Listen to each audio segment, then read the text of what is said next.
Hello, everybody. I told you a moment ago that I'd comment briefly on what happened in Minnesota last night. We've spoken to the governor, the mayor, spoken to the authorities there,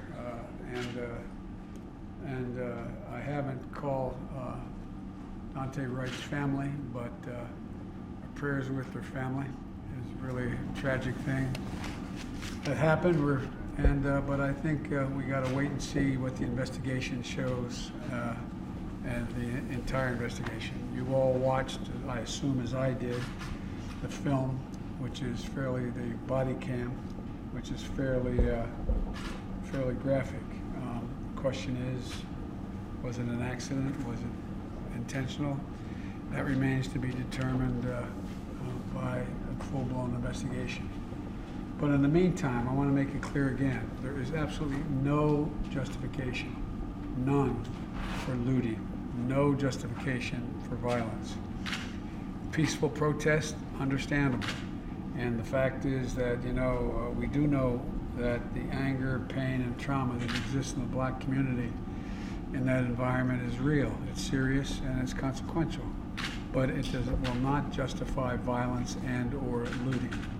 And so the question is how we, in an orderly way, make clear that they get down to a full-blown investigation to determine what the facts are and what is likely to have happened. In the meantime, we're calling for peace and calm, and we should listen to Dante's mom, who is calling for peace and calm.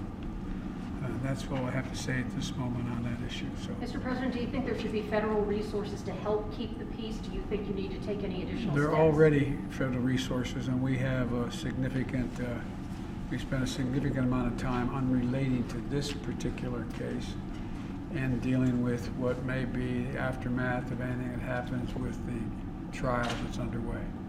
But there will not be lack of help and support from the federal government if the local authorities believe it's needed.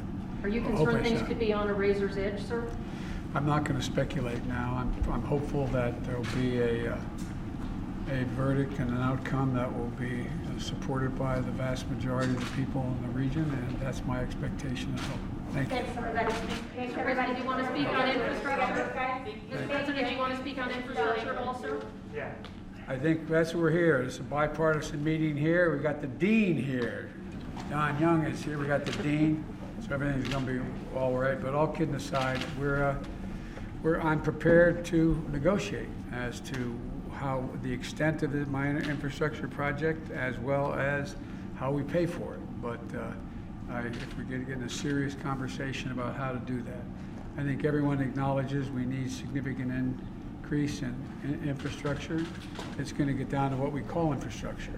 Some people don't think that, I'm not suggesting anybody here has that view, but there's a lot of folks saying that the fact that we have millions of people not able to drink water because there's lead it's coming through lead pipes, I think that's infrastructure. I think broadband is infrastructure.